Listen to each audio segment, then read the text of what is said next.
నమస్తే అండి. శివాయ గురువే నమః. శ్రీమాత్రే నమః. ఇది వైశాఖ మాసం. వైశాఖ మాసంలో ప్రతి దేవి దేవత ఆరాధన కూడా చాలా ప్రాధాన్యత సంతరించుకొని ఉంటుంది. ఎన్నో ముఖ్యమైనటువంటి రోజులు ఈ వైశాఖ మాసంలో ఉన్నాయి. ముఖ్యంగా శ్రీ మహావిష్ణువు ఆరాధనకు చాలా ప్రాధాన్యత కలిగినటువంటి మాసం.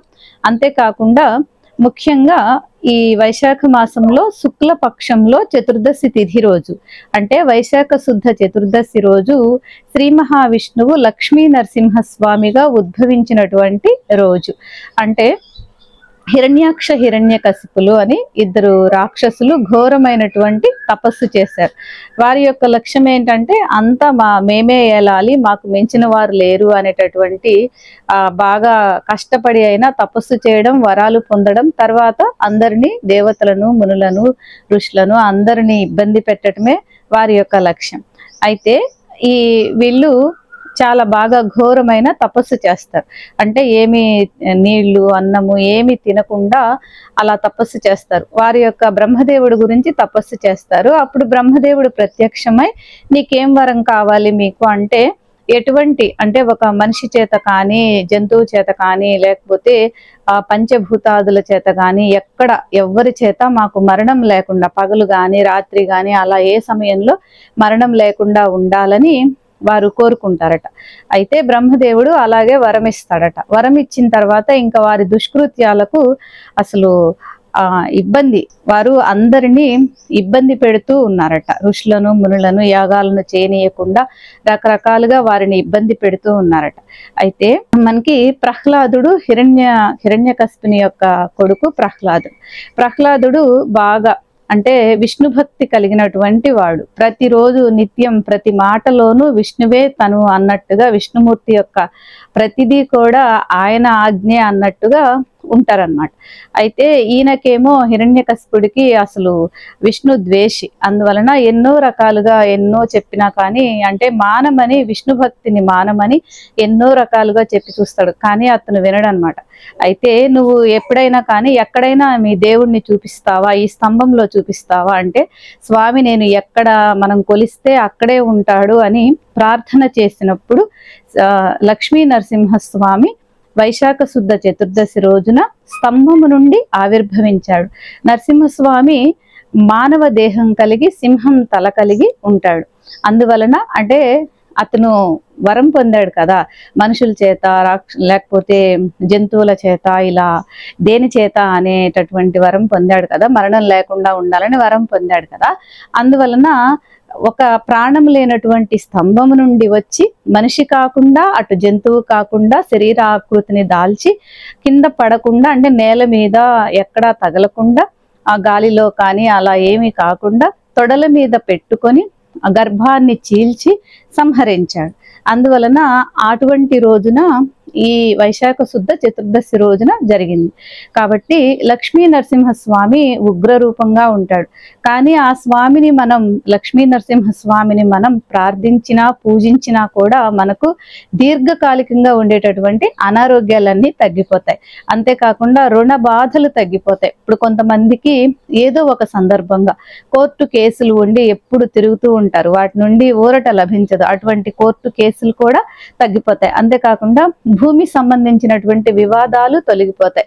జాతకంలో అంటే కొంతమందికి కుజుడు అంటే ఉండకూడని స్థానాల్లో ఉంటాడు. అదంతా జాతక చక్రం అంతా మన పూర్వజన్మకు అనుగుణంగానే ఆ గ్రహాలు అలా ఏర్పడతాయి. కుజుడు బాగలేనప్పుడు ఇంట్లో పిల్లలు మన మాట వినకపోవడం, విపరీతంగా కోపం ఉండడం, లేకపోతే కుటుంబంలో ఒకరికొకరికి మధ్య అన్యోన్యత భావం సరిగ్గా లేకపోవడం, కారణం లేకుండా కోపం రావడం, లేదనుకోండి ఎప్పుడు రక్తం కళ్ళ చూడడం, యాక్సిడెంట్స్ జరగడం, ఇట్లాంటివి తరచుగా జరుగుతూ ఉంటాయి. వీటన్నిటి నుండి కూడా మనం కాపాడబడతాం లక్ష్మీ నరసింహస్వామిని మనం పూజించినట్లయితే. ముఖ్యంగా అంటే విడిగా ఇప్పుడు ఎవరి యొక్క వీలుని బట్టి వారు పూజించుకుంటూ ఉంటారు. ఇటువంటి పర్వదినాలలో మనం కొంచెం చేసినా కూడా, కొంచెం పూజ చేసినా చాలా ఎక్కువ ఫలితం ఉంటుంది. కాబట్టి ఈ రోజున స్వామిని ఎలా పూజించుకోవాలి అనే దాని గురించి మనం తెలుసుకుందాం. ముఖ్యంగా అంటే నరసింహస్వామి ఆలయం దగ్గరలో ఉంటే తప్పకుండా వెళ్ళి స్వామికి తులసిమాల సమర్పించి, పండ్లు సమర్పించి స్వామిని నమస్కరించుకోవడం, స్వామి దగ్గర మన గోత్రనామాలు చదివి అర్చన చేయించుకోవడం, ఆ ఆలయం చుట్టూ 27 ప్రదక్షిణాలు చేయడం చాలా మంచిది. ఒకవేళ అంటే నరసింహస్వామి ఆలయం లేకపోయినా శ్రీ మహావిష్ణువు అంశయ్య కనుక విష్ణాలయంకి వెళ్ళి అయినా మనం చేయవచ్చు. లేకపోతే ఇంట్లో అయినా మన పూజా మందిరంలో ఆ నరసింహస్వామి ఫోటోకైనా, లేకపోతే శ్రీ మహావిష్ణువుకి సంబంధించిన రాముడు, వెంకటేశ్వర స్వామి, కృష్ణుడు, ఇలా ఏ అవతారం, లక్ష్మీ నారాయణులు ఏ అవతారంతో ఉన్న ఫోటోకైనా మనం పూజించుకోవచ్చు. ముఖ్యంగా ఎర్రటి వస్త్రాలను ధరించి పూజించుకుంటే చాలా మంచిది. అంటే స్వామికి ఎరుపు చాలా ఇష్టం. అందువలన ఎర్రటి వస్త్రాలు మనం శుచి అయి స్నానం చేసి ఎర్రటి వస్త్రాలను ధరించి పూజా మందిరంలో ఆవు నేతితో దీపం వెలిగించి ఓం ఐం దీపలక్ష్మీ నమః అని దీపంకి గంధం రాసి కుంకుమ బొట్టు పెట్టి పూలు పెట్టి పూజించి లఘువుగా విఘ్నేశ్వర పూజ చేసుకుని తర్వాత మనం శ్రీ మహావిష్ణువు కానీ లక్ష్మీ నరసింహస్వామి కానీ ఆ రూపంగా ఉన్న ఏ ఫోటో వద్దైనా గంధం రాసి బొట్టు పెట్టి ఎర్రటి పుష్పాలు పెట్టి తర్వాత వచ్చిన వారు నరసింహస్వామి అష్టోత్తర నామాలు ఉంటాయి. అష్టోత్తర నామాలను ఎర్రటి పుష్పాలతో 108 పుష్పాలు తెచ్చుకొని పూజించడం, లేకపోతే అక్షంతలతో పూజించవచ్చు. లేకపోతే మనకి అష్టోత్తర నామాలు రాకపోతే ఓం శ్రీ లక్ష్మీ నారసింహాయ నమః, ఓం శ్రీ లక్ష్మీ నారసింహాయ నమః అంటూ పూజించడం. పూజించి 108 సార్లు పూజించిన తర్వాత సాంబ్రాణి కడ్డీలు వెలిగించి చూపించి దీపం అద్ది తర్వాత ముఖ్యంగా వడపప్పు, పానకం, ఎర్రటి పండ్లు నైవేద్యం పెట్టాలి. స్వామికి నైవేద్యం పెట్టి తాంబూలం పెట్టి హారతి ఇచ్చి మన గోత్రనామాలు చెప్పుకొని మా కుటుంబాన్ని అన్ని రకాల బాధల నుండి కాపాడమని వేడుకోవాలి. అంతేకాకుండా ముఖ్యంగా కొంతమంది పసిపిల్లలు బాగా గుక్క తిప్పుకోకుండా ఏడుస్తూ ఉంటారు. అంటే ఏడ్చినప్పుడు వాళ్ళు మళ్ళీ తేరుకోవడానికి టైం పడుతుంది. అటువంటి పిల్లలకు కూడా లక్ష్మీ నరసింహస్వామిని మనం ఆరాధించినట్లయితే వారికి ఆ సమస్య తగ్గిపోతుంది. కొంతమంది అంటే అడగంగానే ఏదైనా ఇవ్వలేదనుకోండి, వాళ్ళు బాగా గోడకేసి తల కొట్టుకోవడం, లేకపోతే కనపడినవి పగల కొట్టడం ఇలా చేస్తూ ఉంటారు. అటువంటి వారికి కూడా ఇటువంటి రోజున స్వామిని పూజించి ఆ ప్రసాదం పెట్టడం, ఆ బొట్టు పెట్టడం వారికి చేసినట్లయితే కూడా చాలా బాగుంటుంది. అంతేకాకుండా పిల్లలు ఇలా ఉంటే మనం వరుసగా 9 మంగళవారాలు లక్ష్మీ నరసింహస్వామిని పూజించి వడపప్పు, పానకం నైవేద్యం పెట్టి ఆ ప్రసాదాన్ని వారికి ఇస్తూ ఉంటే కూడా వారిలో మంచి మార్పు వస్తుంది. ఈ రోజున ఈ విధంగా స్వామిని పూజించుకోవాలి. అంతేకాకుండా ముఖ్యంగా ఈ రోజున సాయంత్రం పూట కూడా సంధ్యా సమయం అయ్యాక దేవుని వద్ద దీపం వెలిగించి కొంచెం ఓం లక్ష్మీ నారసింహాయ నమః అని ఒక 9 సార్లు చదువుకొని స్వామికి హారతి ఇచ్చి నమస్కరించుకుంటే కూడా చాలా బాగుంటుంది. అంతేకాకుండా లక్ష్మీ నరసింహస్వామి పంచరత్న స్తోత్రం అని ఉంటుంది. అది ఆ రోజు అంటే మనం ఈ వైశాఖ శుద్ధ చతుర్దశి రోజున చదువుకున్నట్లయితే కూడా మనకు చాలా రకాలైనటువంటి అంటే దృష్టి దోషాలు కానీ, ఆర్థిక సమస్యలు కానీ ఇవన్నీ కూడా తగ్గిపోతాయి. ఒకవేళ చదవడం రాకపోతే అది మనం ఇంట్లో విన్నా కూడా బాగుంటుంది. ఆ స్తోత్రాన్ని ఈరోజు మనం తెలుసుకుందాం. PDF కూడా లింక్ ఇస్తాము. చదవడం వచ్చిన వారు నేను చదివి వినిపిస్తాను, అలా చదువుకోండి. రాకపోతే వినండి. ఈ స్తోత్రం గురించి ఇప్పుడు చూద్దాం. శ్రీ లక్ష్మీ నృసింహ పంచరత్న స్తోత్రం. త్వత్ప్రభుజీవ ప్రియమిచ్చసి చే నరహరి పూజాం కురు సతతం. ప్రతిబింబాలంకృతి ధృతి కుశలో బింబాలంకృతి మాతనుతే. చేతో భృంగ భ్రమసి వృథా భవమరుభూమౌ విరసాయాం. భజ భజ లక్ష్మీ నరసింహ నఖపద సరసిజ మకరందం. సుక్తౌ రజత ప్రతిభాజాత కటకాద్యర్థ సమర్థా చే.